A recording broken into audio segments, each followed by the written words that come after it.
Tribes பார்வையாளர்களுக்கு வணக்கம். தமிழ்நாட்டில் 1965ஆம் ஆண்டு நடைபெற்ற இந்தி எதிர்ப்பு போராட்ட வரலாற்றை மையமாக வைத்து சிவகார்த்திகேயன் நடிப்பில் சுதா கொங்கரா இயக்கத்தில் ரெட் ஜெயின் தயாரித்துள்ள பராசக்தி திரைப்படம் வெளியாக உள்ளது. இந்த திரைப்படத்தில் ஒன்றிய அரசினுடைய சென்சார் போர்டால் 52 இடங்களில் வசனங்கள் மியூட் செய்யப்பட்டுள்ளது. 27 இடங்களில் வார்த்தைகள் மாற்றப்பட்டுள்ளது. குறிப்பாக இந்தி அரைக்கி ஒழிக, இந்தி அரைக்கியின் உருவ பொம்மையை எரிப்பது, அண்ணாவினுடைய புகழ்பெற்ற முழக்கமான தீ பரவட்டும் அப்படின்ற அந்த வார்த்தைகள் இதெல்லாம் படத்திலிருந்து நீக்கப்பட்டுள்ளது. அது மட்டுமின்றி உச்சகட்டமாக ஒன்றிய அரசினுடைய சென்சார் போர்டு இந்த திரைப்படத்தில் அண்ணா பேசுவதை போல அமைந்துள்ள காட்சியான இந்த நாட்டை அண்ணாதான் ஆள்கிறான் அப்படின்ற அந்த வசனத்தோடு இடம்பெற்ற காட்சியை 22 நொடி காட்சியை இந்த திரைப்படத்தில் இருந்து நீக்கி இருக்கிறார்கள். எவ்வளவு காலம் உங்களிடம் இருக்கிறதோ அவ்வளவு காலமும் அண்ணாதுரைதான் இந்த நாட்டை ஆளுகிறான் என்று பொருள். இது பெரும் பரபரப்பை ஏற்படுத்தியுள்ளது. இது குறித்து தான் நம்ம இன்னைக்கு பேச இருக்கிறோம். இது பற்றி நம்மிடையே உரையாடுவதற்காக பத்திரிகையாளர் எழிலரசன் அவர்கள் இணைந்துள்ளார். வாருங்கள், அவரோடு உரையாடலாம். சார் வணக்கம். வணக்கம். நாளைக்கு பராசக்தி, ஏற்கனவே ஒரு பராசக்தி தமிழ்நாட்டையே ஒரு கலக்கி ஒரு அரசியலில் ஒரு மிக முக்கியமான தாக்கத்தை ஏற்படுத்தினுச்சு. கலைஞரினுடைய திரைக்கதை வசனத்துல வெளியான படம். தற்பொழுது வெளியாக உள்ள பராசக்தி திரைப்படம் அதுவும் ஒரு சர்ச்சைகளில் நெருக்கடியில சிக்கி இருக்குது. 52 இடங்கள்ல அந்த வசனங்களை மியூட் செஞ்சிருக்கிறாங்க. 27 இடங்களில் அந்த வசனங்களினுடைய வார்த்தைகளை மாற்றி அமைச்சிருக்கிறாங்க. குறிப்பா தீ பரவட்டும் அப்படின்னு அந்த அண்ணாவினுடைய புகழ்பெற்ற அந்த முழக்கம், அந்த முழக்கம் இடம்பெறக்கூடாது அப்படின்னு சொல்லியிருக்கிறாங்க. இந்தி அரைக்கி அப்படின்னு ஒரு உருவ பொம்மை, அதை எரிக்கிற மாதிரி இருக்கிற காட்சியை நீக்கணும் அப்படின்னு சொல்லிருக்கிறாங்க. அது மட்டுமின்றி இந்தி கத்துக்கிட்டு, அதாவது இந்தி கத்துக்கிட்டா என்ன பண்றது அப்படின்றது, இந்தியாலதான் என்னோட கனவு சிதைந்து விட்டது அப்படின்னு வருகின்ற இந்த வசனங்கள் எல்லாமே நீக்கப்பட்டிருக்குது. இது ஒன்றிய அரசினுடைய இந்த சென்சார் போர்டு அவங்களோட இந்த அப்ரோச், அது பற்றி நீங்க என்ன நினைக்கிறீங்க? இது எதனால? ஏற்கனவே நடந்த சம்பவங்கள் தானே இதெல்லாம். அந்த படத்தோட காட்சிகள், வசனங்கள் அது படம் வந்த பிறகுதான் தெரியும். ஆனா நீங்க சொல்றதை வச்சு பார்க்கும்போது எல்லாமே திராவிட இயக்கத்தினுடைய ரொம்ப ஃபயரி உரைகள். தீ பரவட்டம் அப்படின்றது ரொம்ப அண்ணாவுடைய புகழ்பெற்ற உரை. அந்த பேர்ல இருக்கக்கூடிய ஒரு தலைப்பை நீக்கியிருக்காங்க. அதுக்கு என்ன காரணம் அப்படின்றது படம் பார்த்தாதான் தெரியும். அந்த தலைப்புல தானே இப்போ வரைக்கும் அந்த புத்தகமும் வெளியே வந்துட்டு இருக்குது. இப்ப கூட கிடைச்சிட்டு தானே இருக்கு. இப்போ வரைக்கும் அந்த நூல் எல்லா இடத்துலயும் கிடைச்சிட்டு இருக்கு, நூலகங்கள்ல இருக்கு, எல்லாமே இருக்கு. ஆனா அந்த அந்த தீ பரவட்டும்ன்ற வார்த்தை அவங்கள இப்போ வரைக்கும் பயமுறுத்திக்கிட்டு இருக்கு அப்படின்னு தான் தெரியுது. இதெல்லாம் நீக்கலனாதான் எனக்கு ஆச்சரியமா இருக்கும். ஏன்னா இதெல்லாம் தமிழ்நாட்டினுடைய அரசியலை அப்படியே தலைக்கீழா புரட்டி போட்ட விஷயங்கள். அதனால இதெல்லாம் அவங்களுக்கு பயமுறுத்திட்டு இருக்கிறதுனால இதை பார்த்து அவங்க பயப்படுறாங்க. அண்ணாவுடைய வசனங்களை நீக்கிறாங்க, அண்ணாவுடைய காட்சிகளை நீக்கிறாங்க. நிறைய இந்த போராட்ட காட்சிகள்லாம் கூட நீக்கப்பட்டிருக்கு அப்படின்னு சொல்றாங்க. இந்தி அரைக்கி அப்படின்ற இதெல்லாம் நீக்கப்பட்டிருக்கு அப்படின்றாங்க. ஏன்னா இது மீண்டும் ஒரு இளைய தலைமுறை மத்தியில ஒரு பெரிய உத்வேகத்தை, மொழி உணர்வை, போராட்ட உணர்வை ஏற்படுத்திருச்சு அப்படின்னா பெரிய ஆபத்தாயிடும் அப்படின்ற ஒரு முன்னெச்சரிக்கையோட அவங்க செயல்படுறதா தான் எனக்கு தெரியுது இதை பாக்குறதுக்கு. இதுல இந்த பராசக்தி அப்படின்ற பெயர், அதை கேட்ட உடனே தமிழ்நாட்டுக்கே தெரிஞ்ச ஒரே பேர் கலைஞர் தான். பராசக்தியை உருவாக்கி பராசக்தியவே க்ளோஸ் பண்ணிட்டாரு அப்படின்னு ஜெகத் ரட்சகன் கலைஞரை வச்சு அவர் முன்னாடியே பேசினதெல்லாம் தமிழ்நாடே பார்த்துருக்குது. இந்த பராசக்தி வந்த காலகட்டம், அது ஏற்படுத்திய தாக்கம், கலைஞர் என்ன மாதிரி ஒரு விஷயத்த பராசக்தியில ஏற்படுத்தினாரு, அது எல்லாருமே இப்ப பாரஞ்சித் உட்பட எல்லாருமே ஒரு பெஞ்ச் மார்க்கா சொல்ற படம் பராசக்தி தான். பலரும் ஏற்கனவே நான் டிவி பாக்குறப்ப சத்யராஜில இருந்து எல்லாருமே நாங்க கலைஞர் வசனத்தை பேசி காட்டுவோம். ஒரு வாய்ப்பு கேட்க போறதுக்கு முன்னாடி சிவாஜி பேசுற அந்த நீதிமன்ற வசனங்களை பேசி காட்டுவோம் அப்படின்னு பலரும் சொல்லி பார்த்துருக்கிறேன் டிவியில. உண்மையில அது என்ன மாதிரி ஒரு தாக்கத்தை ஏற்படுத்துனுச்சு, அது என்ன மாதிரி ஒரு ரீச்சை கொடுத்துச்சு? அந்த பராசக்தி படம் தமிழ் திரைத்துறை வரலாற்றிலேயே பராசக்திக்கு முன் பராசக்திக்கு பின் அப்படின்னு சொல்லி மாத்திரலாம், அப்படி ஒரு சொல்ல முடியும். ஏன்னா அதுக்கு முன்பு இருந்த வசனங்கள், அதுக்கு முன்பு இருந்த இது எல்லாமே வேற. அதற்கு பிறகு வந்த வசனங்கள், அதுக்கு பிறகு அமைந்த அரசியல் காட்சி அமைப்புகள் எல்லாமே வேற, அப்படி மாத்திருச்சு. அந்த படம் நாம் நிறைய பேர் பார்த்துருப்போம். ஆனா அந்த படத்துக்கு பின்னாடி நடந்த விஷயங்கள்லாம் வந்து நிறைய பேருக்கு தெரியறதுக்கு வாய்ப்பு இல்லை. ஏன்னா அது 52ல் வந்த படம். அதற்கு இவ்வளவு ஆண்டுகள் ஆயிடுச்சு. நிறைய பேருக்கு அதோடைய அரசியலுக்கு பின்னாடி நடந்ததெல்லாம் தெரியாது. நான் ஒரு ஆர்டிக்கிள் ஒன்று, அது ஆங்கிலத்தில் வந்த ஆர்டிக்கிள் தான் வந்து பராசக்தியை பற்றி. அது அப்போ தமிழ்நாட்டில் அது எவ்வளோ பெரிய பரபரப்பை ஏற்படுத்துனுச்சு அப்படின்றத வந்து மிக விரிவாக எழுதப்பட்டிருந்தா அந்த ஆர்டிக்கிளை படித்தேன். அதில் எப்படி தொடங்குறாங்க அப்படின்னா, அந்த படம் வந்து சென்னையில் ஒரு இடத்த சொல்லிட்டு அந்த தெருவே அவ்வளோ கூட்டமாக இருந்துச்சு. தேட்டர் இருந்த தெரு, அந்த தெருவே அவ்வளோ கூட்டமாக இருந்துச்சு. இளைஞர்கள் வந்து படையெடுத்தாங்க. அதில் போய் டிக்கெட்டை வாங்குறது, அந்த படத்துக்கு டிக்கெட்டை வாங்குறது வந்து பகீரதன் வந்து தவம் பண்ணி கங்கையை வர வச்சது மாதிரி ஒரு பெரிய விஷயம் அது, டிக்கெட் வாங்குறது அப்படின்ற எழுதுறாங்க. அந்த அளவுக்கு வந்து தமிழ்நாட்டில் வந்து நூற்றுக்கணக்கான நாள்கள் வந்து ஓடிய படம் எல்லா இடங்கள்லையும். அந்த படம் அவ்வளோ பெரிய வரவேற்பை, அதாவது ஸ்க்ரீனில் வந்து கலைஞர் பேரை போடும் போதே வந்து அதை பார்த்துக்கிட்டு இருக்கிற இளைஞர்கள் வந்து தேட்டரே வந்து அதிர்ந்துருச்சு அப்படின்னு அதில் எழுதுறாங்க. எப்படி எழுதுறாங்கன்னா, அதில் பக்கத்தில் ஒருத்தவங்க வந்து யாருன்னு தெரியாம புதுசா படம் பார்க்க போனவர் வந்து பக்கத்தில் இருக்கிறவர்கிட்ட கேட்டுட்டு அதை எழுதுனதா அந்த அந்த ஆர்டிக்கல்ல இருக்கு. யாருங்க இவருன்னு, இவர்தான் எங்க தலைவர் அப்படின்னு சொல்லிட்டு அவரை பக்கத்தில் சொல்றாரு. அந்த மாதிரி வந்து ஒரு பெரிய எழுச்சியை வந்து அவர் பெயரே வந்து ஏற்படுத்தி வச்சிருந்துச்சு. அதனாலதான் அவ்வளவு பெரிய அளவுக்கு இது எதிர்ப்பு எந்த அளவுக்கு இருந்துச்சு அப்படின்னா, இப்போ வந்து பேசின சில காட்சிகளை வந்து எடுக்க சொல்றாங்க, சில வசனங்களை மாற்ற சொல்றாங்க. அந்த படத்தை வந்து முழுக்க தடை பண்ணணும் அப்படின்னு சொல்லி அப்போ இருந்த காங்கிரஸ் கட்சிக்காரங்களாம் பெரிய அளவுக்கு பிரச்சனை பண்ணிட்டாங்க. பெரிய அளவுக்கு என்ன பிரச்சனை அப்படின்னா, அப்போ வந்து ராஜாஜியோடைய கவர்மெண்ட், அவருடைய அரசு நடக்குது. கடிதங்களா எழுதி குவிக்கிறாங்க. அதாவது அவ்வளோ கடிதங்கள் வந்து இந்த படத்தை தடை செய்யணும் அப்படின்னு சொல்லி வருது. அது மாதிரி நிறைய இடங்கள்ல வந்து கையெழுத்து இயக்கம் நடத்துறாங்க, இந்த படத்தை வந்து தடை செய்யணும் அப்படின்னு சொல்லி. திருச்சியில் நடக்குது, மதுரையில் நடக்குது, இப்படி பரவலா எல்லா இடங்கள்லையும். ராஜபாளையத்தில் வந்து கையெழுத்து வாங்கி அனுப்பியிருக்காங்க. இப்படி எல்லா இடங்களையும் வந்து கையெழுத்து இயக்கம் வந்து இதுக்கு எதிராக நடக்குது. அதுல வந்து இன்னும் வந்து குறிப்பா சொல்லும் போது, நீங்க சொன்னீங்களா வசனத்தை குறிப்பிட்டீங்க, அதுல என்ன சொல்றாங்க அப்படின்னா, இந்த மூர் மார்க்கெட்டு சென்னையில, அங்க வந்து நம்ம பொதுவாக நம்ம வந்து பாட்டு பாடி பணம் வசூல் பண்ணி நம்ம கேள்விப்பட்டிருக்கோம். ஒரு இடத்துல நின்று பாட்டு பாடுவாங்க, பணம், வெளிநாடுகள்லாம் கூட இசை வாசிப்பாங்க, அவங்களுக்கு பணம் எல்லாம் போட்டு போவாங்க. அங்க வந்து இந்த பராசக்தி படத்தோடைய வசனங்களை வந்து பேசுவாங்களாம், அதை நின்று கேட்டு காசு போட்டு போயிருக்காங்க. அந்த அளவுக்கு வந்து ரீச் ஆயிருக்கு. ஒரு வசனத்துக்கு வந்து மக்கள் நின்று கூடி நின்று கேட்டு அதுக்கு காசு போட்டு போயிருக்காங்க. படத்துல வந்த வசனத்தை சரளமா ஒருத்தவங்க நடிகர்கள் வந்து பேசி வாய்ப்பு கேட்டதெல்லாம் ஒரு விஷயமே இல்லைன்றீங்க. அது எந்த அளவுக்கு மக்கள் ரீச் ஆகிருக்கு அந்த வசனங்கள், அந்த படம் அப்படின்றதுக்கான இது பக்தவசனம். அதாவது இந்த நம்ம பேசிட்டு இருக்கோம் இல்லைங்களா, இந்த 1965 போராட்டம், இது எல்லாத்துக்கும் வந்து அப்போ அந்த டைம்ல வந்து காரணம், அதுக்கான முதலமைச்சராக இருந்தவர் வந்து பக்தவச்சலம். அவர் வந்து ஒரு பத்திரிகை நடத்துறாரு. அந்த பத்திரிகைக்கு பேர் வந்து பாரத் தேவி அப்படின்னு அந்த பத்திரிகை. அந்த பத்திரிகைக்கும் நிறைய கடிதங்கள் வந்து எழுதுறாங்க, இந்த படத்துக்கு எதிரான, இந்த படத்தை தடை செய்யணும் அப்படின்னு சொல்லி கடிதங்கள் எழுதி அனுப்புறாங்க. அந்த கடிதங்கள் எல்லாம் வந்து அவர் என்ன பண்றாரு, கவர்மெண்ட்டுக்கு அனுப்புறாரு. எங்களுக்கு இவ்வளவு கடிதங்கள் வந்து பராசக்தி படத்தை தடை செய்ய சொல்லி வருது, இது மீது நீங்க நடவடிக்கை எடுங்க அப்படின்னு சொல்லிட்டு ராஜாஜிக்கு அனுப்புறாரு. அந்த அளவுக்கு வந்து இதுக்கு ஒரு பின்னாடி வரலாறு இருக்கு. அதுல நான் சில விஷயங்கள் சொல்றேன். அதுல ஒருத்தர் வந்து எழுதியிருக்காப்புல, படத்தை பார்த்துட்டு அதுல ஒரு கடிதத்தை எடுத்து இதில் எழுதியிருக்காரு. அந்த படத்தை பார்த்த ஒரு காங்கிரஸ் கட்சிக்காரர் வந்து எவ்வளவு கோவப்பட்டிருக்காரு அப்படின்னா, ஒரு பலி பீடத்தை உருவாக்கணுமா, இந்த பலி பீடத்தை உருவாக்கி இந்த படத்தை ஆதரிக்கிறவங்க, இந்த படத்தோட சம்மந்தப்பட்டவங்க, இந்த ரேஷனலிஸ்ட், அதாவது இந்த முற்போக்குவாதிகள் எல்லாரையும் வந்து அதுல பலியிடணும். அந்த அளவுக்கு வந்து கொலைவெறி ஆயிடுச்சு அந்த படம் பார்த்துட்டு அவங்களுக்கு. அப்படி எழுதியிருக்காங்க இதுல. இந்த படத்தை உடனடியாக நீங்க தடை செய்யலைன்னா நான் உண்ணாவிரதம் வந்து செத்துருவேன் அப்படின்னு எழுதியிருக்காங்க. அப்படிலாம் அந்த காலத்துல, அதாவது எவ்வளவு ஆண்டுகளுக்கு முன்பு வந்து தமிழ்நாட்டில் வந்து அவ்வளவு பெரிய பரபரப்பை ஏற்படுத்தின படம். அதுல வந்து சில கவுன்சிலர்ஸ் இருக்காங்க, காங்கிரஸ் கவுன்சிலர்ஸ், அவங்களாம் வந்து சென்னையில, திருச்சியில எல்லாம் கையெழுத்து வாங்குறாங்க. அவங்க மக்கள்கிட்ட போயிட்டு அந்த கையெழுத்து இயக்கம் படத்தை தடை செய்யுங்கன்னு சொல்லி அதை கையெழுத்து வாங்கி இங்க சென்னைக்கு அனுப்பி வைக்கிறாங்க. டெலகிராம் கொடுக்குறாங்க, இந்த படத்தை தடை செய்யணும்னு சொல்லி கவர்மெண்ட்டுக்கு. இந்த படம் வந்து சமுதாயத்துல பெரிய இதை ஏற்படுத்துது அப்படின்னு சொல்லிட்டு, ஐயோ புண்படுத்திட்டான் அப்படின்னு மொத்தமா கதறி இருக்காங்க. உண்மையிலேயே புண்படுத்திட்டாங்கன்றதுதான் அதோட இது.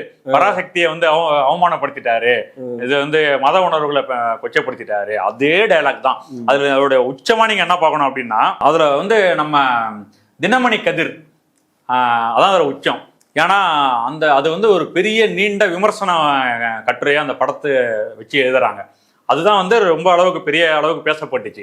அது என்ன அப்படின்னா, அந்த படம் வந்து எப்படி வந்து மத உணர்வுகளை வந்து அவங்க லிங்க் பண்றாங்க. அது என்ன சொல்றாங்க அப்படின்னா, அந்த காட்சியில வந்து கோயில்ல போயிட்டு கற்பழிக்கிற மாதிரி ஒரு பூசாரி கற்பழிக்கிற மாதிரி காட்சி வருது அப்படின்னு சொல்லிட்டு அந்த கேரக்டர்ஸ்லாம் இருக்காங்கல்ல. இதுல இன்னொரு விஷயத்த நான் சொல்லிடுறேன். அதுல வந்து அந்த அந்த படத்துல வந்து கல்யாணின்னு ஒரு பொண்ணு, சகோதரர்கள் கேரக்டர்ஸ்லாம் இருக்காங்க. குணசேகரன், ஞானசேகரன், சந்திரசேகரன். இந்த பெயர்கள்லாம் எனக்கு தமிழ்நாட்டில் நிறைய பேருக்கு அந்த பெயர் இருக்கு இல்லைங்களா. இந்த குணசேகரன், சந்திரசேகரன், ஞானசேகரன் அந்த படத்தை ஒட்டி வந்த பெயர்கள் தான். அவ்வளவு பாப்புலர். நிறைய பேர் நீங்க ஊர்ல போனீங்கன்னா அந்த பேரை பார்க்கலாம். எப்படி இந்த பேர்லாம் வந்திருக்கு இவ்வளவு அப்படின்னு நம்ம யோசிச்சோம்னா, எனக்கு தெரிஞ்சு வந்து அண்ணன் தம்பிக்கு இந்த வரிசையா அந்த பேர் வச்சவங்களாம் இருக்காங்க. அந்த மாதிரி ஒரு பெரிய அளவுக்கு அந்த பெயர்கள் ரீச் ஆனிச்சு. இது எதுக்கு நான் அப்படி சொல்றேன்னா, அந்த காட்சிகள்ல அந்த தினமணி கதிரில் வந்து எழுதும் போது இந்த காட்சி எழுதுறாங்க. இந்த மாதிரி ஒரு இந்து கோயில்ல வந்து ஒரு இந்து பூசாரி வந்து இப்படி பண்றதா, கற்பழிக்கிறதா காட்சி வைக்கிறீங்களே, இதுவே வந்து இந்த கேரக்டர்ஸ் பேர்லாம் அவங்க ஒரு ஜோசப் இப்படிலாம் மாத்தி எழுதுறாங்க. இப்படிலாம் அந்த கேரக்டர் பேர் வச்சுக்கிட்டு அவங்க வந்து ஒரு சர்ச்சுக்குள்ளார போயிட்டு இப்படி ரேப் பண்ற மாதிரி இருந்தா நீங்க ஒத்துப்பீங்களா? அதே மாதிரி அந்த கேரக்டர் பேர்லாம் இஸ்லாமியர்கள் பேரை போடுறாங்க. இப்படி இந்த இஸ்லாமியர் பேர்லாம் வச்சுக்கிட்டு இவங்க வந்து இந்த மாதிரி கேரக்டர்ஸ்லாம் வச்சு இந்த மாதிரியான ஒரு காட்சி வந்து ஒரு இது கூட நடந்துச்சுன்னா, பள்ளிவாசல் கூட நடக்கிற மாதிரி இருந்துச்சுன்னா அதை நீங்க ஏத்துப்பீங்களா அப்படின்னு சொல்லி மத்தவங்க எல்லாம் எப்படி ஆள் பிடிக்கிறாங்க. எல்லாரும் சேர்ந்து வாங்க. அரதப்பழசா 1952 இருந்தே ஏதாவது சங்கிங்க கேட்டுட்டு இருக்காங்க. அப்படி ஒரு எல்லாரையும் ஆள் பிடிக்கிறாங்க. அது இது தினமணி கதிரில் வந்த ரிவ்யூ, அது விமர்சனம். இந்த படத்துக்கான விமர்சனத்துல அது எப்படி போடுறாங்கன்றீங்க. 3 படத்தையும், பராசக்தி, ஜீசஸ் படம், ஒரு மாஸ்க் படம், இதெல்லாம் போட்டுதான் அந்த விமர்சனமே வருது. அப்படின்னா எந்த அளவுக்கு அவங்க அதை எதிர்த்து இருப்பாங்க, எவ்வளவு புண்பட்டு இருப்பாங்க அப்படின்னு பாருங்க. இவ்வளவு புண்பட்டதுக்கு எதிரில் தான் அந்த படம் வந்து பெரிய வெற்றி பெற்று இன்னைக்கு வரைக்கும் அது வந்து தமிழ் திரைப்பட வரலாற்றிலேயே வந்து அழிக்க முடியாத, யாராலும் அதை தாண்டி போக முடியாத ஒரு அடிச்சு நின்றுச்சு அந்த படம். அவ்வளவுதான். Sivaji Ganesan super star. அவ்வளவு சிவாஜி கணேசன் அவ்வளவுதான் ராக்கெட்ல போயிட்டாரு அதோட ஒரு படத்துல மட்டும்தான். அதுக்கு அப்படி ஒரு மாற்றத்தை ஏற்படுத்தின படம் வந்து பராசக்தி. அதே பேர்ல வந்து இன்னைக்கு இவ்வளவு ஆண்டுகள் கழிச்சு அந்த பேர் வருது அப்படின்னும் போது இந்த படத்துல வந்து 2 மிகப்பெரிய விஷயம். ஒண்ணு வந்து அந்த படத்துடைய பெயர் ஸ்ட்ரென்த்னு சொன்னான். ஏன் அந்த பெயர் அப்படின்னா, அந்த படத்துக்கு பின்னாடி இந்த நம்ம சொன்ன வரலாறு, தமிழ்நாட்டில் இவ்வளவு பெரிய இதை ஏற்படுத்தின இந்த படத்துடைய பெயர். அதே மாதிரி அது இந்த படம் எடுத்துட்டு வர கரு, இந்த 1965 இந்து எதிர்ப்பு போராட்டம், மாணவர் போராட்டம், இந்த 2மே சேர்ந்து அந்த படத்துல வர்றதுனால தான் அந்த படம் வந்து இவ்வளவு பெரிய அளவிற்கு பேசப்படுது. ஒண்ணு, அந்த படம் வந்து இவ்வளவு எதிர்ப்புகளை வந்து சந்திச்சிருக்கு, இவ்வளவு தணிக்கைகளை சந்திச்சிருக்கு அப்படின்னா இந்த 2 தான் அந்த படத்துல, அந்த ஐடென்டிட்டி அந்த படத்துல இருக்கிறது தான் முக்கியமான காரணமா இருக்க முடியும். இந்த படம் அப்படி செய்யணும்னு நினைக்கிறீங்களா? இல்ல, இந்த படம் எப்படி எடுக்கப்பட்டிருக்கு, காட்சிகள் எனக்கு தெரியல, நான் ஏற்கனவே சொன்ன மாதிரி. ஆனா அந்த படம் கொண்டு வர விஷயம் இருக்கு இல்லைங்களா, அது வந்து ரொம்ப வீரியமானது. ஏன்னா கரு சொல்றீங்க, அந்த படத்துடைய கரு வந்து ரொம்ப வீரியமானது. ஏன்னா தமிழ்நாட்டுல வந்து பெரிய அரசியல் மாற்றத்தை, சமூக மாற்றத்தை எல்லாத்தையுமே வந்து ஒரே கட்டத்துல புரட்டி போட்டது வந்து அந்த 1965 இந்திய எதிர்ப்பு போராட்டம். அந்த போராட்டத்துல வந்து பல பேர் உயிர் நீட்டாங்க, பல பேர் சுட்டுக் கொல்லப்பட்டாங்க, பல பேர் சிறையில இருந்தாங்க. அந்த போராட்டத்தை வந்து மைய கருவா வச்சுக்கிட்டு இந்த படம் எடுக்கப்பட்டிருக்கு அப்படின்னும் போது அந்த பெயர்கள்லாம் இருக்கு இல்லைங்களா, அந்த போராட்ட தியாகிகள் அவங்களாம் மிகப்பெரிய அளவிற்கு தமிழ்நாட்டுல வந்து பேசப்பட்டவர்கள். அந்த பெயர்கள்லாம் கூட தமிழ்நாட்டு மக்களுக்கு வந்து சரளமா தெரியும். அந்த அளவுக்கு வந்து பேரை சொன்னாலே பத்திக்கும் அப்படின்ற மாதிரியான உணர்வு வந்து அந்த பெயர்கள்ல இருக்கும். அதெல்லாம் வந்து இந்த படம் தாங்கி வருது அப்படின்னும் போது அது வந்து பெரிய எழுச்சியை வந்து கண்டிப்பா ஏற்படுத்தும். அந்த அச்ச உணர்வு தான் வந்து இப்பவே வந்து அந்த சென்சார் போர்டோட நடவடிக்கைகள்ல தெரியுது. இந்த படத்தினுடைய மிக முக்கியமான காட்சி, அதாவது இந்த நாட்டை அண்ணாதுரை தான் ஆள்றான் அப்படின்னு, அதாவது நான் இயற்றிய சட்டத்தில் கை வைத்தால் இந்த நாட்டை அண்ணாதுரை தான் ஆள்றான் அப்படின்னு வந்து வர்றவங்க புரிஞ்சுக்குவாங்க அப்படின்னு அண்ணா பேசுவதை போல இடம்பெற்ற காட்சி. சேத்தன் அவர் தான் வந்து அண்ணாவா இதுல நடிச்சிருக்கிறாரு. எவ்வளவு காலம் உங்களிடம் இருக்கிறதோ அவ்வளவு காலமும் அண்ணாதுரை தான் இந்த நாட்டை ஆளுகிறான் என்று பொருள். அந்த காட்சி வந்து நீக்கப்பட்டிருக்கிறதா சொல்றாங்க. அது என்ன சம்பவம், அண்ணா போட்ட சட்டம் என்ன, அண்ணா எந்த கான்டெக்ட்ல இதை வந்து சொன்னாரு, இந்த நாட்டை அண்ணாதுரை தான் ஆள்றான்னு புரிஞ்சுக்குவாங்க. நம்ம அதுல வந்து அண்ணா வந்து மிகப்பெரிய தலைவர். தமிழ்நாட்டோட வரலாற்றுல அவருக்கு இணையான ஒரு அரசியல் தலைவரை வந்து நம்ம பார்க்கவே முடியாது. அவ்வளவு பெரிய மாற்றத்தை, தாக்கத்தை வந்து தமிழ்நாட்டில் ஏற்படுத்தினவர். அவர் வந்து ஒரு பெரிய ஜனநாயக போராட்டத்துக்கு பிறகு, இந்த ஜனநாயகன் அந்த ஜனநாயகன்ல ஜனநாயக போராட்டம், உண்மையான ஜனநாயக போராட்டம். அந்த போராட்டத்திற்கு பிறகு வந்து 1960 வந்து ஆட்சி பொறுப்புக்கு வர்றாரு. ஆட்சி பொறுப்புக்கு வந்து 2 ஆண்டுகள் தான் அவர் வந்து இருக்காரு. அந்த 2 ஆண்டுகள்ல வந்து அதுக்கு பிறகு ஒரு புற்றுநோய் காரணமா அவர் உயிரிழந்துடுறாரு. அந்த 2 ஆண்டுகள்ல அவர் செயல்படுத்தின விஷயங்கள் வந்து தமிழ்நாட்டினுடைய பண்பாட்டு இதுல வந்து ரொம்ப முக்கியமானது. அதுல வந்து முதல்ல நான் சொல்லணும் அப்படின்னா வந்து சுயமரியாதை திருமணத்துக்கு வந்து சட்ட அங்கீகாரம் கொடுத்தது. ஏன்னா பெரியார் சொல்லிட்டாரு. அதாவது திராவிட இயக்கத்தை வந்து ரொம்ப சாதாரணமா நிறைய பேர் அதை சொல்லிடுறாங்க. ஆனா அது எப்படி அது இருந்துச்சு அப்படின்னா, சட்ட அங்கீகாரமே உங்களுக்கு கிடையாது உங்க திருமணத்துக்கு. ஆனா பெரியார் சொல்லிட்டாரு. எல்லாருமே வந்து அந்த வைதீகத்தை மறுத்து, புரோகிதத்தை மறுத்து, தாலியை மறுத்து சுயமரியாதை திருமணம் பண்ணிக்கிறாங்க. அவளுக்கு வந்து சட்டப்படி அவங்களுக்கு சட்ட அங்கீகாரமே கிடையாது. குழந்தைங்க பிறந்தா அவங்களுக்கு வந்து சட்டபூர்வமான இது கிடையாது. முறை தவறி பிறந்த குழந்தைகள் தான். ஆனா ஒரு தலைவர் சொல்லிட்டாரு, நம்ம தலைவர் சொல்லிட்டாரு சட்டமாவது ஏதாவது அப்படின்னு சொல்லிட்டு திருமணம் பண்றாங்க. அப்படி திருமணம் பண்ணிட்டு ஆயிரக்கணக்கான திருமணங்கள் நீங்க வந்து நம்ம பத்திரிகைகள்லாம் எடுத்து பார்த்தா தெரியும், நிறைய திருமணங்கள் நடந்துகிட்டே இருக்கு, எல்லா இடங்களையும் நடக்குது. பெரியார் தொடங்கி வச்சிட்டாரு, பெரியார் தொடங்கிட்டாரு. ஒரு பெரிய பண்பாட்டு புரட்சின்றது இதுதாங்க. அது வந்து சட்டத்துல அங்கீகாரமே இல்லைன்னா கூட நாங்க வந்து அவர் சொல்லிட்டாருன்னா செய்வோம் அப்படின்னு சொல்லி செஞ்சாங்க. பாத்தீங்களா, ஜாதி மறுப்பு திருமணம் நடக்குது, விதவை மறுமணம் நடக்குது, இப்படி பல விதமான திருமணங்கள் வந்து நடக்குது. ஆனா எதுக்கும் வந்து சட்ட அங்கீகாரம் கிடையாது. அப்படி இருந்த சூழ்நிலையில வந்து பேரறிஞர் அண்ணா வந்து அந்த திருமணங்களுக்கு வந்து சட்ட அங்கீகாரம் கொடுக்குறாரு. அதாவது அதுக்கு பிறகு நடக்கிற திருமணங்கள்ல அதுக்கு முன்பு நடந்த எல்லா சுயமரியாதை திருமணங்களும் வந்து செல்லும். சுயமரியாதை திருமணங்கள் அந்த தாலி இல்லாத அப்படின்ற விஷயத்திலயும் கூட ஒரு சின்ன இது இருக்கு. அது என்னன்னா, அந்த சட்டத்துக்கான வந்து டிராஃப்ட் வரைவை எழுதிட்டு வந்து திராவிட கழக தலைவர் ஆசிரியர் வீரமணி அவர்களை கூப்பிட்டு வந்து இதை வந்து பெரியார்ட்ட காட்டி இதுல ஐயாட்டது ஓகேவா அப்படின்னு சொல்லிட்டு கேட்க சொல்லியிருக்காரு. அண்ணா கேட்க சொல்றாரு. அதை எடுத்துட்டு போய் ஒரு பெரியார்ட்ட காட்டி இந்த மாதிரி கேட்க சொன்னாங்க அப்படின்னு சொல்லும் போது அதுல என்ன இருக்கு, சுயமரியாதை திருமணங்களுக்கான நடைமுறைகள்லாம் போட்டு அண்டு டையிங் ஆஃப் தாலி அப்படின்னு வருது, அதாவது மற்றும் தாலி கட்டுதலும் அப்படின்னு வருது.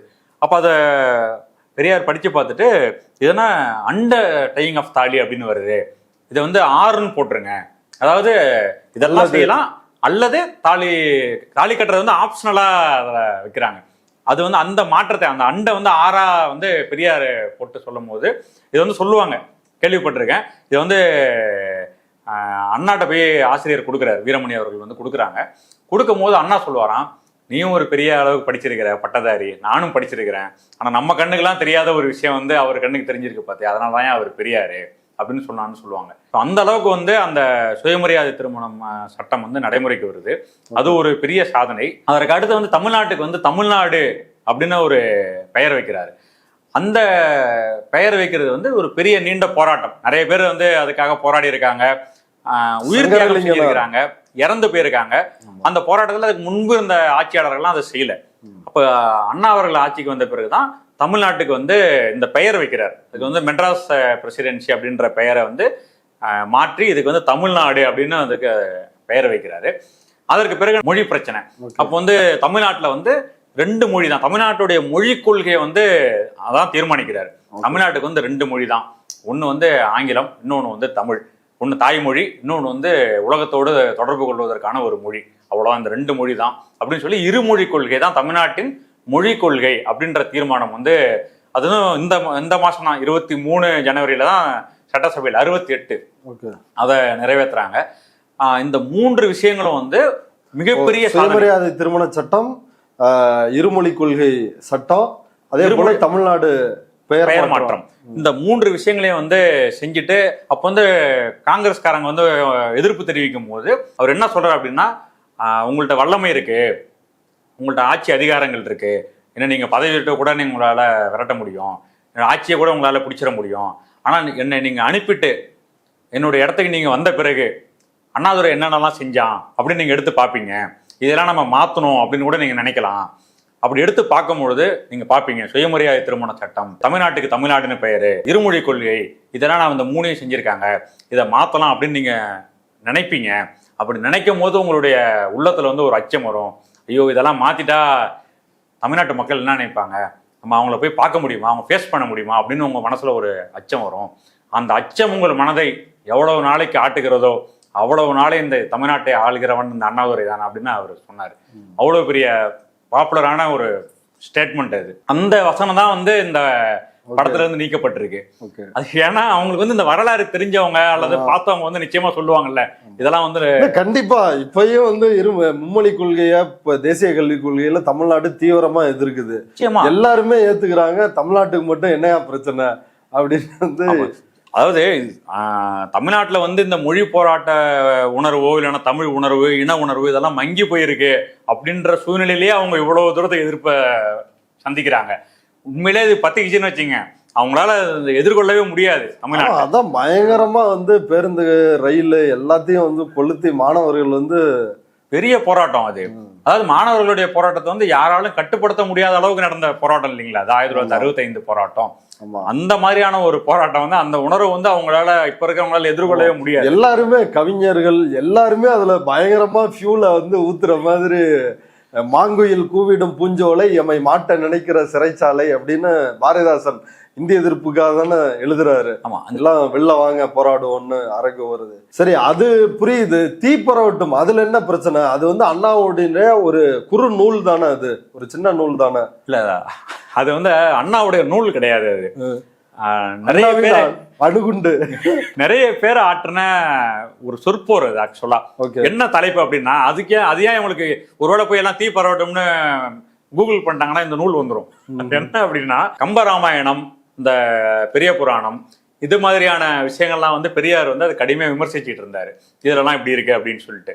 அப்போ வந்து அதை பற்றியான விவாதம் வந்து நடக்குது. இதுல வந்து இந்த நூல் என்ன சொல்லுது, இதுக்கு ஆதரவா ஒரு தரப்பு, இது எதிராக ஒரு தரப்பு வந்து பிரிஞ்சு நின்று விவாதிக்கிறாங்க மாணவர்கள் மத்தியில. அதுல வந்து அந்த நூல்ல வந்து 2 விவாதங்கள் இருக்கும். ஒரு விவாதம் வந்து 1943 வந்து சென்னை சட்டக்கல்லூரி அதுல மாணவர்கள் முன்னாடி வந்து அந்த விவாதம் நடக்குது. அதுல வந்து யார் யார் பேசுறாங்க அப்படின்னா, பேரறிஞர் அண்ணா, ஈழத்தடிகள், ராபி சேதுப்பிள்ளை, சீனிவாசன் இப்படின்னு 4 பேர் பேசுறாங்க. அதாவது கம்பராமாயணத்துக்கு ஆதரவாகவும் எதிர்ப்பாகவும் அந்த உரை வந்து அதுல இடம்பெற்றிருக்கு. அதற்கு அடுத்து வந்து 2வது உரை அது என்னன்னா 1948 சேலத்துல நடக்குது. அந்த இதுல வந்து 2 பேர் வாத பிரதிவாதங்களை வைக்கிறாங்க. பேரறிஞர் அண்ணா ஒரு பக்கத்துல வந்து கம்பராமாயணத்துக்கும் பெரிய புராணத்துக்கும் கொளுத்தணும் அப்படின்னு.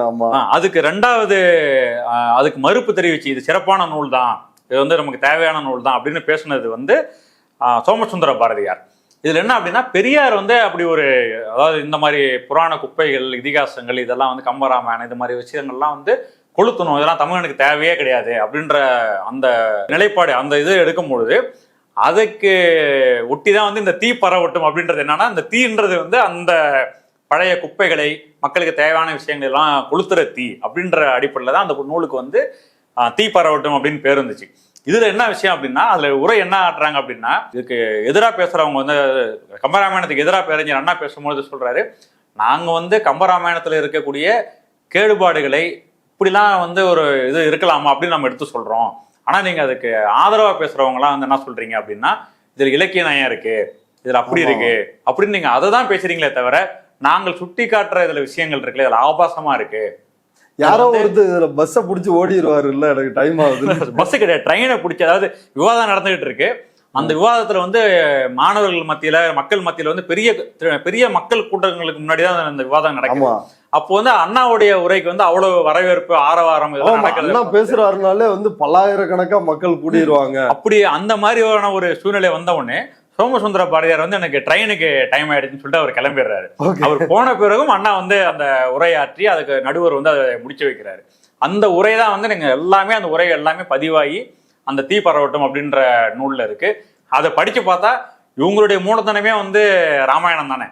அதுக்கே எதிரான விவாதங்கள், அதுக்கான கருத்துக்கள்லாம் வந்து அண்ணா தெளிவா அதில் பேசியிருக்கும் பொழுது, அந்த நூல் வந்து எனக்கு தெரிஞ்ச இந்த தடைன்றது வந்து அந்த சொல்ல மாத்திருக்காங்க. தீ பரவட்டும்ன்றத வந்து நான் தீ பரவட்டும்ன்றத நீதி பரவட்டும்னு மாத்திருக்காங்க அப்படின்னு கேள்விப்பட்டேன். அந்த தீ பரவட்டும்ன்ற நூலை வந்து இவங்க படிச்சாங்கன்னா இவங்களாலதான் படிக்க போறாங்க. ஆக்சுவலா இந்த தடையாலதான், இந்த மாற்றத்தால தான் படிக்க போறாங்க. படிச்சாங்கன்னா ராமாயணத்தை பற்றி பேரறிஞர் அண்ணா பேசின பேச்சு, புராணங்களை பற்றி அவர் ஆற்றிய முன்வைத்த விவாதங்கள், இதெல்லாம் வந்து இளைய தலைமுறைக்கு போய் சேரப்போகுது.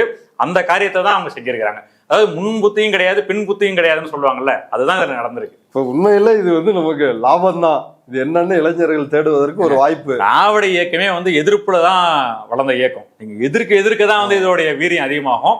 நீங்க இப்போ 54 தடவை நீங்க அதை எதிர்த்துதீங்க அப்படின்னீங்கன்னா, 54 கட்டா ஏதோ சொன்னீங்கல்ல, அதுல 54 தடவை நீங்க கட் பண்ணிருக்கீங்கன்னா 54 தடவை இங்க உணர்வு ஏறும். அதுதான் நடக்க போகுது. போஸ்ட் ஆபீஸ் வந்து ஹிந்தியில இருக்கு அப்படின்னு அதை மாட்டுச்சாணம் கொண்டு அழிக்கிற மாதிரி ஒரு காட்சி, அதையும் வந்து நீக்கி இருக்கிறாங்க. அந்த காட்சி இருக்கக்கூடாது அப்படின்னு வந்து சொல்லிருக்கிறாங்க. இது என்ன திரும்பவும் ஒரு இந்தி எதிர்ப்பு போற வந்து தூண்டி விட்டுரும் அப்படின்ற அச்சமா? இல்ல, நிச்சயமா அவங்களுக்கு அந்த அச்சம் இருந்துகிட்டு தான் இருக்கும். அந்த அச்சம் வந்து ஒவ்வொரு முறையும் அவங்க வந்து மும்மொழி கொள்கையை கொண்டு வர மாதிரி, சிந்தியை கொண்டு வர மாதிரி முயற்சிகள் எடுக்கும் பொழுது தமிழ்நாடு வந்து அதுக்கு எப்படி ரெஸ்பாண்ட் பண்ணுது? ஆமா, இப்ப கூட வந்து 2600 கோடி ரூபாய் தரணும்னா நீ இந்தியை ஏத்துக்கணும், 3 மொழி கொள்கை, புதிய கல்விக் கொள்கைன்ற பேர்ல வந்து நீங்க தமிழ்நாடு அரசு இந்த மும்மொழி கொள்கையை வந்து ஏத்துக்கணும். அப்பதான் உங்களுக்கு கல்விக்கு நாங்கள் கொடுக்க வேண்டிய பணம், அதாவது சட்டப்படி நியாயப்படி கொடுக்க வேண்டிய பணத்தையே வந்து நீங்க இதை ஏத்துக்கிட்டாதான் நாங்க கொடுப்போம் அப்படின்னு சொல்லி மிரட்டுறாங்க. இந்த மாதிரியான மிரட்டல், இதுக்கு நம்ம எதிர்வினை ஆற்றுறது, இது எல்லாமே அவங்களுக்கு வந்து ஒரு ஏற்கனவே தமிழ்நாடு மேல ஒரு விதமான பயம் இருக்கும். இந்த மாதிரி படம் வந்து இளைய தலைமுறையை, அடுத்த தலைமுறையும் வந்து அந்த விஷயங்களை கடத்திருச்சு அப்படின்னா நிரந்தரமான தள்ளி வைப்புக்கு நம்ம ஆளாயிடுவோம் அப்படின்றதுதான் வந்து ஒன்றிய அரசுடைய இந்த பயங்களுக்கெல்லாம் காரணம். 1965லயும் சரி, அதுக்கு முன்னாடியும் நடந்த இந்திய எதிர்ப்பு போராட்டங்களில் ஒரு மரண அடியை வந்து அன்றைக்கு இருந்த ஒன்றிய காங்கிரஸ் அரசாக இருந்தாலும் சரி, பல அரசுகள் அதுக்கு பிறகு வந்து திணிக்க முயற்சித்து பல நெருக்கடிகளுக்கு வந்து ஆளானாங்க. ஆனா அதெல்லாம் தெரிந்திருந்தும் திரும்பவும் பாஜகவும் அதை செய்யறாங்களே, அதை எப்படி? இல்லைங்க, அதை வந்து நம்ம அதை எப்படி புரிஞ்சுக்கணும் அப்படின்னா, இந்தி அப்படின்றது வந்து வெறும் ஒரு மொழியை நம்ம படிக்க வைக்கணும், நம்மளை படிக்க வைக்கணும் அப்படின்றத நோக்கம் வந்து அதுல கிடையாது. இது வந்து 1938 ராஜகோபாலாச்சாரியார் அவர் வந்து இந்தி திணிப்பு ஈடுபடும் போது அப்பவே அதை தெளிவா சொன்னாங்க. இது வந்து இந்தி திணிப்பு அப்படின்றது வந்து சமஸ்கிருதத்தை கொண்டு வருவதற்கான ஒரு முன்னோட்டம் தான் அப்படின்றதுதான். இது வந்து வெறும் மொழி திணிப்பா வந்து திராவிட இயக்கம் பார்க்கல, இது வந்து ஒரு கலாச்சார திணிப்பா, அதாவது ஒரு பண்பாட்டு படையெடுப்பா தான் அதை பார்த்தாங்க. தமிழ் மொழிக்குன்னு ஒரு அடையாளம் இருக்கு, அதை ஒட்டிய கலாச்சாரம், அதை ஒட்டிய வரலாறு இருக்கு. ஆனா இன்னொரு மொழியை நீங்க கொண்டு வரும்போது அது வெறும் லாங்குவேஜா பார்க்கல, அதுக்கு பின்னாடி வந்து ஒரு கலாச்சாரம் நமக்கு வரும், அதை ஒட்டிய வரலாறு நம்ம மீது சுமத்தப்படும். அந்த ஆதிக்கத்தெல்லாம் நாங்க ஏத்துக்கிறதுக்கு தயாரா இல்லை அப்படின்றதுனாலதான் தமிழ்நாடு வந்து இந்தியை வந்து கடுமையா எதிர்த்தாங்க. அது வந்து 1938 மொழி போராட்டத்திலிருந்து இந்த நொடி வரை அந்த நிலைப்பாட்டுல தான் தமிழ்நாடு இருக்கு. ஓகே, அந்த மொழி போராட்டத்துல தலைவர் வந்து பெரியார், தளபதி, போராட்ட தளபதி பேரறிஞர் அண்ணா. ஆமா, 1938 மொழி போராட்டம் தான் வந்து பல பேர் அன்னைக்கு நீங்க பேசிக்கிட்டு இருக்கிற பல தலைவர்களை வந்து களத்துக்கு கொண்டு வந்தது வந்து அந்த போராட்டம் தான். தமிழ்நாடு முழுக்க அறியப்பட்ட பெயர் பேரறிஞர் அண்ணாவுடைய பெயர் அப்படின்னு அந்த போராட்டத்துலதான் வெளியே வராங்க. பட்டுக்கோட்டை அழகிரி பெரிய நடைப்பயணம் போறாரு, திருச்சியிலிருந்து சென்னை வரைக்கும் நடைப்பயணம் போறாரு. பல பேர் கைது செய்யப்படுறாங்க, சிறையில இறந்து போறாங்க. 1965 வந்து எப்படி ஒரு ஆட்சி மாற்றத்துக்கு காரணமான போராட்டமா இருந்துச்சோ அதே மாதிரி வந்து 1938ன்றது வந்து தமிழ்நாட்டின் அரசியலுடைய திசை வழி போக்கையே வந்து அதுதான் தீர்மானிச்சுது. நிறைய தலைவர்களை கொண்டு வந்துச்சு, நிறைய முழக்கங்களை கொண்டு வந்துச்சு, இப்படி நிறைய விஷயங்களை வந்து அந்த 38 போராட்டம் வந்து செஞ்சுது. 1938 அந்த முதல் இந்திய எதிர்ப்பு போராட்டம், அதுல பெரியார் எல்லாம் சிறைக்கு போறாரு, அண்ணா எல்லாருமே வந்து சிறைக்கு போறாங்க. அதுல நடந்த முக்கியமான சம்பவங்கள் என்ன? அந்த 1938 இந்திய எதிர்ப்பு போராட்டம், அது வந்து முதல் இந்திய எதிர்ப்பு போராட்டம் அப்படின்னு சொல்லுவாங்க. அதுல என்ன சிறப்பு அப்படின்னா, தமிழ்நிலை பள்ளிகள்ல வந்து 125 பள்ளிகள்ல வந்து ராஜகோபாலாச்சாரியார் வந்து இந்தி மொழியை வந்து திணிக்கிறாரு. அப்ப திணிக்கும் போது அதை வந்து பெரியார் கடுமையா எதிர்க்கிறாரு. எதுக்காக வந்து நாங்க எதுக்கு இந்தி படிக்கணும் அப்படின்ற முழக்கத்தை வந்து இவங்க 1938லயே வந்து கடுமையா அதை எழுப்புறாங்க. எழுப்புனதோட இல்ல, அது வந்து சிஸ்டமேட்டிக்கா அதை செய்யறாங்க. ஒரு நடைப்பயணம், பட்டுக்கோட்டை அழகிரியோட தலைமையில நடைப்பயணம், ஊருக்கு ஊர் வந்து இந்தி எதிர்ப்பு பிரச்சாரம். எதுக்காக வந்து நாங்க இந்தியை எதிர்க்கிறோம், ஏன் அது இங்க வரக்கூடாது அப்படின்றதுக்கான மக்கள்கிட்ட வந்து விளக்குறாங்க. இது வந்து வெறும் உணர்ச்சி வசப்பட்ட போராட்டம்லாம் கிடையாது. எல்லா ஊர்களையும் கூட்டம் நடத்தி அப்படி விளக்கிக்கிட்டே வராங்க. சென்னைக்கு வரும்போது பெரிய மக்கள் போராட்டமா அது உருவெடுக்குது. அப்படி உருவெடுக்கிற போராட்டத்துல தான் வந்து கைதெல்லாம் நடக்குது, இப்படி சிறையில் அடைக்கிறாங்க. அதுலதான் வந்து நடராஜன் இறக்குறாரு, அதை தொடர்ந்து வந்து தாளமுத்து சிறையில இறக்குறாங்க. அந்த போராட்டத்துல வந்து அதை ஒட்டிதான் வந்து இன்னொரு சம்பவமும் அதுல இருக்கு. பெரியாரும் அதுல கைது செய்யப்படுறார். பெரியார் எப்படி கைது செய்யப்படுறாரு அப்படின்னா, 1938 வந்து தமிழ்நாடு பெண்கள் மாநாடு அப்படின்னு ரொம்ப பெரிய மாநாடு ஒன்று நடக்குது. அந்த மாநாட்டில் தான் பெரியாருக்கு வந்து பெரியார்ன்ற பட்டத்தை பெண்கள் கொடுக்குறாங்க. அந்த போராட்டத்தில் கூட பேசும்பொழுது பெரியார் வந்து இந்தி எதிர்ப்பு போராட்டத்துல இருந்து நீங்க எல்லாம் பங்கேற்கணும் அப்படின்னு சொல்லி பெண்கள் மத்தியில உரையாற்றுறாரு. அந்த உணர்ச்சியை வந்து பெரியார் தூண்டி விடுகிறார் அப்படின்ற அடிப்படையில தான் பெரியாரே வந்து கைது செய்யப்பட்டு சிறையில் அடைக்கப்படுறாரு. அந்த போராட்டத்துல இவங்கெல்லாம் இறந்து போறாங்க. அது பெரிய உணர்வலைகளை வந்து தமிழ்நாட்டில் ஏற்படுத்துது. சிறையில அடைக்கப்பட்டவங்க வந்து சிறை கொடுமையால, சிறையால் ஏற்பட்ட உடல்ல நலிவால வந்து அவங்கெல்லாம் இறந்து போயிடுறாங்க. அந்த போராட்டம் பத்த வைத்த தீ வந்து தமிழ்நாடு முழுக்க பரவுது. அந்த போராட்டத்துல தான் வந்து கலைஞர் அவர்களும் முதல் முறையாக 14 வயசுல அரசியல் களத்துக்கு நான் வந்தேன் அப்படின்னு சொல்றது வந்து அந்த போராட்டம் தான். அப்படிதான் பல தலைவர்கள் வந்து அந்த போராட்டம் வந்து வெளியே கொண்டு வந்துச்சு. அதுல கூட நெஞ்சுக்கு நீதியில வந்து அவர் எழுதியிருப்பாரு. திருவாரூர் வீதியில வந்து பள்ளிக்கூடத்துல படிக்கும் பொழுது தமிழ் கொடி ஏந்தி நான் வந்து ஊர்வலம் வந்தேன், என்னுடைய மாணவர் தோழர்களை எல்லாம் நான் வந்து அழைச்சிக்கிட்டு அந்த போராட்டத்தில் நாங்கள் இந்தி திணிப்பு எதிர்க்கிற அந்த போராட்டத்தில் வந்து நாங்கள் கலந்துக்கிட்டோம் அப்படின்னு அவர் எழுதியிருக்காரு. அந்த போராட்டம் வந்து இளைஞர்கள், மாணவர்கள், இப்படி பல தலைவர்களை வந்து தமிழ்நாட்டில் உருவாக்குனுச்சு. இப்போ இந்தி எதிர்ப்பு அப்படின்னா அதை வந்து முதல் கட்டம் 1938 அப்படின்னு ஒவ்வொரு கட்டங்களா வந்து சொல்றாங்களே, 3 கட்டம்ன்றாங்க, சிலர் 4 கட்டம்ன்றாங்க. இல்லைங்க, அது வந்து கட்டமா இந்த போராட்டம் நடந்துச்சு. இல்ல அது வந்து கட்டம் அப்படின்னு சொல்லலாமா அப்படின்றது நிறைய பேர் அதுல டிஸ்பியூட் இருக்கு. ஆனா ஒரு நீடித்த போராட்டம் வந்து தொடர்ந்து நடந்துட்டு இருக்கு. ஒரு தொடர் போராட்டம் தான். அதுல வந்து கட்டம் அப்படின்னு அது வந்து நம்மளுடைய வசதிக்காக வேணா அப்படி பிரிச்சு சொல்லிக்கலாம். ஆனா 38ல தொடங்குனது வந்து இன்னை வரைக்கும் தொடர்ந்துட்டு இருக்கு. அதுல ஏன் நம்ம வந்து இந்த 2 போராட்டத்தை வந்து பெருசா பேசணும் அப்படின்னா, இது பெரிய வெகு மக்கள் எழுச்சி கொண்ட போராட்டம் அப்படின்னா இந்த 2 போராட்டத்தை நம்ம சொல்லலாம். 1965 போராட்டம் வந்து பல உயிர்களை வந்து நம்ம கொடுத்துதான் அந்த போராட்டத்தை வெற்றி பெற்றுச்சு. அதனால அந்த 2 போராட்டங்களும் வந்து இது முதல் போராட்டம், இது 2ஆம் போராட்டம் அப்படின்னு சொல்லுவாங்க. ஆனா ஆக்சுவலா வந்து பல கட்ட போராட்டங்கள் பல இதுல தொடர்ந்து நடந்துட்டு இருந்தது. 1938 இந்திய எதிர்ப்பு போராட்டத்துக்கு ராஜாஜி 125 பள்ளிகள்ல இந்தியை கட்டாய பாடமாக்குறாரு. அதனால அந்த போராட்டம் வந்து தொடங்குது. 1965 இந்திய எதிர்ப்பு போராட்டத்திற்கான அடிப்படையான பிரைமரி ரீசன் என்ன, காரணம்? இல்ல அந்த போராட்டத்துக்கான காரணம் அப்படின்னா, இந்திய அரசியலமைப்பு சட்டம் வந்து 1950ல வந்து நடைமுறைக்கு வந்து அந்த சட்டத்துல என்ன சொல்றாங்க அப்படின்னா, அபிஷியல் லாங்குவேஜ் அப்படின்னு ஹிந்தி இருக்கும்.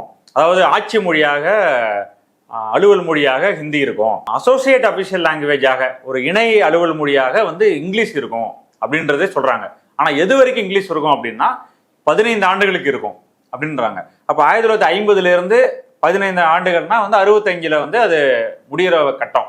அப்போ வந்து அந்த முடிய போதுன்ற அந்த கட்டம் வந்து முன்னாடியே வந்து ஃபீல் ஆக ஆரம்பிச்சிருது. அப்ப 63லயே அதற்கான குரல்கள்லாம் வந்து தமிழ்நாட்டுல வருது. பேரறிஞர் அண்ணா அவர்கள் வந்து அப்போ நாடாளுமன்ற உறுப்பினரா வந்து அங்கே நாடாளுமன்றத்துக்குள்ளேயே பேசுறாரு இந்த மாதிரி வருது அப்படின்னு. அந்த மாதிரி சமயத்துலதான் வந்து நேருவோட உறுதிமொழி சொல்லுவாங்க, இந்தி பேசாத மக்கள் வந்து விரும்புகிற வரை நாங்கள் வந்து இந்தியை திணிக்க மாட்டோம் அப்படின்ற உறுதிமொழி எல்லாம் சொல்லுவாங்க. நேருவோட மறைவுக்கு பிறகு அந்த உறுதிமொழி வந்து மீறப்படுமோ அப்படின்ற அந்த அச்சம் வந்து பரவலா தமிழ்நாட்டுல வந்து வருது. இல்ல வெறும் இந்த அச்சம் மட்டும்தான் காரணமா? நேரு இல்ல இந்தி வந்துருமோ அப்படின்ற ஒரு அச்சம் மட்டும்தான் காரணமா? இல்ல அந்த அச்சம் மட்டும் காரணம் கிடையாது. அதுக்கு ட்ரிகரிங் இது அப்படின்னு சொன்னா, அப்போ முதலமைச்சரா இருந்த பக்தவத்சலம் வந்து இங்க மும்மொழி திட்டத்தை அறிமுகப்படுத்துறாரு. தமிழ், ஆங்கிலம், ஹிந்தி இதெல்லாம் வந்து சொல்லிக் கொடுக்கப்படும் அப்படின்ற மாதிரியான நிலைமை தமிழ்நாட்டுக்குள்ள வருது. மீண்டும் கட்டாயமாக்குது. மீண்டும் வந்து இந்த மும்மொழி வருது. அப்படி வரும்போது அதோட ஒட்டி இந்த 65 அந்த ஆண்டும் நெருங்குது. அப்போ வந்து ஒரு ரொம்ப பெரிய நெருக்கடியான ஒரு சூழ்நிலை வந்து மொழி விஷயத்துல தமிழ்நாட்டுல ஏற்படுது. அந்த சூழ்நிலை தான் வந்து இவ்வளவு பெரிய போராட்டங்கள் வந்து மக்கள் மத்தியில வெடிச்சு எழுறதுக்கு காரணமா அமைஞ்சது. எப்படி 38 போராட்டத்துல நடராசன், தாளமுத்து தங்களோட உயிரை கொடுத்தாங்க, அந்த போராட்டம் வந்து ஒரு தீவிரம் அடைஞ்சது. அதே போல இந்த போராட்டத்தினுடைய முக்கிய சம்பவங்கள் என்ன? குறிப்பா பொள்ளாச்சி படுகொலை அப்படின்ற ஒரு விஷயத்த வந்து தீவிரமா விவாதிக்கிறாங்க 65 மொழி போராட்டத்துல. அதுல 250க்கும் மேல செத்து இருக்கலாம், கொல்லப்பட்டிருக்கலாம் மாணவர்கள் அப்படின்னு வந்து சொல்றாங்க பொள்ளாச்சியில. அதே போல மாணவர் ராஜேந்திரன், கீழப்பழுவூர் சின்னசாமி, இவங்க பெயர்கள் எல்லாம் இந்த 65 போராட்டத்துல வருது. அவங்க எல்லாம் யாரு, அவங்களுடைய பங்களிப்பு என்ன, அவங்க செஞ்ச தியாகம் என்ன? எப்போதுமே வந்து நம்ம மொழி போராட்டம், அப்படின்னு சொன்னா, அதுல மொழிப்போர் தியாகிகள் தினம் அப்படின்னு சொன்னா, இந்த மொழி போராட்டத்துக்காக அதுல பங்கெடுத்து கொண்ட உயிரிழந்த தியாகிகளுடைய படங்கள்லாம் நம்ம நிறைய பார்ப்போம். நிறைய இடங்கள்ல கூட்டங்கள்லாம் பார்க்க முடியும். அதுல வந்து முதல்ல பலி வந்து கீழப்பழுவூர் சின்னசாமி, அரியலூர் மாவட்டத்துல கீழப்பழுவூர் இருக்கு, அந்த ஊரை சேர்ந்த சின்னசாமி. அவர் வந்து வெறும் பேப்பரை படிச்சுட்டு இந்த மாதிரி வந்து இந்தி வந்து வரப்போகுது, ஆங்கிலத்தை எடுத்துட்டு முழுக்க இந்தி வரப்போகுது அப்படின்ற அந்த உணர்வு, பேப்பரை படிச்சுட்டு அவர் வந்து திருச்சி ரயில்வே ஸ்டேஷன்ல ஜங்ஷன்ல வந்து பக்தவசலம் வராரு அப்படின்னு கேள்விப்பட்டு அவர் அங்க போயிட்டு அவர்கிட்ட வந்து இது மாதிரி வேண்டுகோள் விடுக்கிறதுக்காக போறதா இது. அப்படி போகும்போது அவர் வந்து அதை பொருட்படுத்தாம போயிட்டாரு. ஓகே, இந்தி கூடாது அப்படின்னு, இந்தி கூடாது அப்படின்றதான் அந்த முழக்கம். அதை உணர்வை வெளிப்படுத்துறதுக்காக போய் சொல்லும் போது அதை வந்து பொருட்படுத்தாம போயிடுறாங்க. அந்த நேரத்துல ஒரு உள்ளம் உடைஞ்சுதான் வந்து அவரு தீ குளிக்கிறாரு. அப்படி அவரு இறந்த பிறகுதான் வந்து பெரிய அளவுக்கு இதாகுது, அந்த விஷயம் பரவுது. அப்போ வந்து என்ன சொன்னாங்க அப்படின்னா, இந்த மாதிரியான ஒரு நடைமுறை, அதாவது ஒரு மொழிக்காக தன்னுடைய உயிரையே அழிச்சிக்கிற ஒரு நடைமுறை வந்து தீ குளிக்கிற இது வந்து அப்படி ஒரு இதுவே கிடையாது. அது மாதிரி இது வரைக்கும் யாருமே உலகத்துல வந்து மொழிக்காக இது மாதிரி நடந்ததே கிடையாது. இதுதான் முதல் முறை அப்படி ஒரு உரிமைக்கான ஒரு உயிர் பலி இது அப்படின்ற உணர்வு வந்து பெரிய அளவுக்கு பரவுது. அதை தொடர்ந்து நிறைய கல்லூரி மாணவர்கள், நிறைய தமிழ் உணர்வாளர்கள், நிறைய பேர் வந்து இறந்து போறாங்க. விஷம் குடிச்சு இறக்குறாங்க, தீ குளிச்சு இறக்குறாங்க. திமுகவும் அந்த போராட்டத்துல இருக்கு. திமுக வந்து இந்த விஷயத்தை எந்த அளவுக்கு முன்னெடுத்தாங்க அப்படின்னா, 1965 ஜனவரி 26 அதான் டெட்லைன். அதற்கு பிறகு வந்து ஹிந்தி தான், இங்கிலீஷ் கிடையாது அப்படின்ற மாதிரி நிலைமை வரும்போது அந்த தேதியை வந்து குடியரசு தினத்தை வந்து துக்க நாள் அப்படின்னு அறிவிச்சு தமிழ்நாடு ஃபுல்லா எல்லார் வீட்லயும் வந்து கருப்பு கொடி ஏற்றணும் அப்படின்னு ஒரு பெரிய போராட்டத்தை வந்து பேரறிஞர் அண்ணா அறிவிச்சாரு. மிகப்பெரிய அளவிற்கு எழுச்சியை வந்து அந்த போராட்டத்தை வந்து ஒரு குடியரசு நாளையே வந்து துக்க நாள்னு சொல்லலாமா அப்படின்னு காங்கிரஸ் கட்சிக்காரங்களாம் பெரிய எதிர்ப்பு தெரிவிச்சு அதற்கு பெரிய அளவுக்கு விளக்கங்கள்லாம் கொடுத்து பெரிய அளவுக்கு மாணவர்களை ஒரு கருத்தியலோடு உருவாக்கின அந்த பொறுப்பு வந்து திமுக தான் முன்னெடுத்து செஞ்சாங்க. அப்போ நீங்க இப்போ பேசுறோம்ல, எல்ஜி வந்து ஒரு போன வாரம் மறைந்தாரு. அவர்லாம் வந்து மாணவர் தலைவராக இருந்து நிறைய மாணவ தலைவர்கள் தான் அந்த சமயத்துல இருந்தாங்க. இப்போ நம்ம நீர்வளத்துறை அமைச்சராக இருக்கிற துரைமுருகன் அதுல உருவான தலைவர். நிறைய தலைவர்கள் வந்து நிறைய பேர் சொல்ல முடியும். வைகோ, நிறைய பேர் இருக்கு, காளிமுத்து. அவங்க எல்லாம் வந்து அந்த போராட்டத்துல வந்து மாணவர் படை தலைவர்களா இருந்தவங்க தான். அவங்க எல்லாம் வந்து ஒவ்வொரு கல்லூரியா போய் ஒவ்வொரு ஊரா போய் அந்த மாணவர்கள்ட்ட பேசி, இவங்கெல்லாம் யாருன்னா இவங்கெல்லாம் திராவிட இயக்கத்தில இருந்து உருவானவங்க தான். குறிப்பா திமுகவுடைய பற்றாளர்கள் அதுல இருந்தவங்க. இவங்க உருவாக்கின அந்த உணர்வு தான் வந்து மாணவர்கள் மத்தியில பரவலா வந்துச்சு. அதுல என்ன விஷயம் அப்படின்னா, அதற்கு முன்னாடி வந்து நிறைய உயிரிழப்புகள், அதாவது கீழப்பழுவூர் சின்னசாமி, மயிலாடுதுறையில வந்து சாரங்கபாணின்ற மாணவன் வந்து தீக்குளிச்சு இறந்து போயிடுறாங்க. இப்படி அவங்களாம் வந்து இறந்தாலும் கூட நீங்க குறிப்பிட்ட மாதிரி சிதம்பரம் அண்ணாமலை யூனிவர்சிட்டியில வந்து ராஜேந்திரன் அப்படின்ற ஒரு ஸ்டூடெண்ட், அவர் வந்து போலீஸ் துப்பாக்கி சூட்ல வந்து பலியாகிறாரு. அது வந்து ஒரு பெரிய அளவுக்கு மாணவர்கள் மத்தியில கொந்தளிப்பு ஏற்படுத்துது. ஏன்னா வந்து ஒரு மாணவர் போராட்டத்துல வந்து போலீஸ் வந்து ஃபயர் பண்றாங்க. அதுல வந்து ஒரு மாணவருடைய உயிரிழப்பு நடக்கிறது வந்து மற்ற உயிரிழப்புகள் ஏற்படுத்தாத ஒரு பெரிய எழுச்சியை வந்து ராஜேந்திரனுடைய உயிரிழப்பு வந்து ஏற்படுத்துது. எல்லா தமிழ்நாடு ஃபுல்லா இருக்க எல்லா கேம்பஸ்லயும் வந்து மாணவர்கள் வந்து போராட்ட களத்துக்கு வராங்க. யாராலும் கட்டுப்படுத்த முடியாத போராட்டமா அந்த போராட்டம் மாறுது. பல இடங்கள்ல வந்து அது எல்லை மீறிய அளவுக்கு போகக்கூடிய அளவுக்கு அந்த போராட்டங்கள், மாணவர் போராட்டம் நடக்குது. இப்போ வந்து அந்த போராட்டத்தை வந்து காவல்துறையால கட்டுப்படுத்த முடியாதுன்ற நிலைமை வந்த பிறகு இராணுவத்தை வந்து கொண்டு வராங்க. இராணுவம் வந்தும் கூட அந்த போராட்டம் வந்து கட்டுப்படுத்த முடியாத அளவுக்கு மாணவருடைய எழுச்சி வந்து அப்போ இருந்துச்சு. அப்பதான் வந்து நீங்க சொல்ற அந்த கோயம்புத்தூர்ல பல இடங்கள்ல வந்து இந்த போலீஸ் துப்பாக்கி சூடு நடக்குது. பல பேர் இறந்து போயிடுறாங்க. இதுல என்ன விஷயம் அப்படின்னா, நம்ம வந்து உயிரிழந்த தியாகிகள் அப்படின்னு சொல்லிட்டு நம்ம சொல்றோம் இல்லைங்களா, அவர்களுடைய பேர் வந்து ரொம்ப குறைவான எண்ணிக்கை தான். ஆனா நிறைய பேர் அடையாளமே தெரியாம, யாரு என்னன்னே தெரியாம அவ்வளவு பேர் வந்து கொல்லப்பட்டிருக்கிறாங்க, கொன்னு அங்கேயே புதைக்கப்பட்டிருக்காங்க. பராசக்தி படத்துல ஒரு நீக்கப்பட்ட ஒரு காட்சியில முக்கியமான காட்சி வந்து ஒரு தாய் தன்னோட குழந்தையோட இந்த இந்திய எதிர்ப்பு போராட்டத்துல ஈடுபடும் பொழுது துப்பாக்கியால் சுடப்பட்டு அவங்க சரிஞ்சு விழற மாதிரி ஒரு காட்சி, அது வந்து நீக்கப்பட்டிருக்குது. 1 கோடி பேருக்கு கேட்கற மாதிரி சுடுவோம்.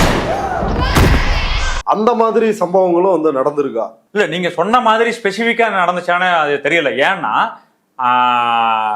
என்ன நடந்துச்சு அப்படின்றதே ரெக்கார்டே இல்லாத அளவுக்கு துப்பாக்கி பிரயோகம் நடந்திருக்கு, துப்பாக்கி சூடுகள் நடந்திருக்கு. நிறைய பேர் இறந்திருக்காங்க, நிறைய பேர் வந்து செய்திகள்லயே வராம போயிருக்காங்க, நிறைய பேருக்கு விஷயமே தெரியாம காணாம போயிருக்காங்க. அந்த மாதிரி இருக்கும்பொழுது அதுல என்ன நடந்திருக்கு அப்படின்றது வந்து நீங்க கேஸ் பை கேஸ் அதை பார்த்தாதான் புரியும். நிறைய பேர் அதை ஆய்வு பண்ணி 250க்கும் மேற்பட்டவர்கள் வந்து அங்க கொல்லப்பட்டிருக்கலாம். நிச்சயமா கோயம்புத்தூரை பத்தி பேசும்போது நிறைய பேர் சொல்லுவாங்க, இன்னைக்கும் கோயம்புத்தூர்ல வந்து அந்த அளவுக்கு மொழி உணர்ச்சி, தமிழ் மொழி ஆர்வலர்கள் நிறைய பேர் இருக்கிறதுக்கு காரணம் வந்து அந்த 1965 மொழி போராட்டம் தான் அப்படின்னு சொல்லுவாங்க. ஏன்னா அவ்வளவு பெரிய தியாகத்தை வந்து அந்த மண் வந்து தமிழ் மொழிக்காக செஞ்சிருக்கு. ஆனா இப்ப அங்க வந்து சங்கிகள் வளர ஆரம்பிச்சிருக்கிறாங்க. இல்ல அது வேற.